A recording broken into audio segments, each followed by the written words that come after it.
Praise the lord. యేసుక్రీస్తు దివ్యనామంలో ఉదయకాల సమయంలో మీ అందరికీ నా హృదయపూర్వక వందనాలు తెలియజేస్తున్నాను. దేవుని బిడ్డలారా, బాగున్నారా? జీవితకాలం అంతా కూడా ఏదో ఒక ఆపదల మధ్యలో అల్లాడిపోయి తల్లడిల్లిపోతున్నావా? ఇంతకీ నాకు ఆపదలే రాకుండా ఉండాలంటే నేనేం చేయాలి అని ఆలోచిస్తున్నావా?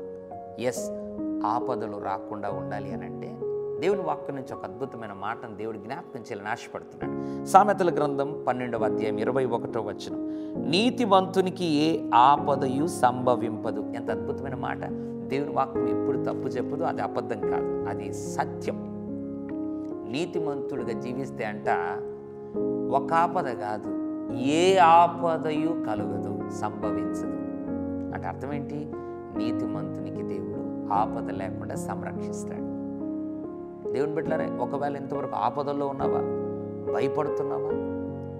దేవుడు నీతిమంతుడుగా జీవించమని మరి ఒకసారి జ్ఞాపకం చేస్తున్నాడు, హెచ్చరిస్తున్నాడు.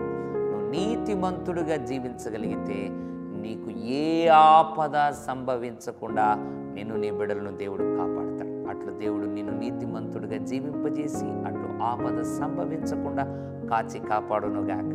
పరిశుద్ధుల తండ్రి, నీకు వందనాలు. నీతిమంతుడుగా జీవిస్తే ఏ ఆపదయు సంభవించదు. అట్లా నీతిమంతులుగా ఎవరైతే జీవించాలని తీర్మానం తీసుకుంటున్నారో, ఇదివరకు ఎవరైతే నీతిమంతులుగా ఉన్నారో వారికి ఏ ఆపద కలగకుండా సంభవించకుండా నడిపించమని, భద్రపరచమని, వారిని, వారి కుటుంబాన్ని, కలిగిన సమస్తమును దీవించమని యేసు నామములో ప్రార్థిస్తున్నాము తండ్రి. ఆమేన్. God bless you.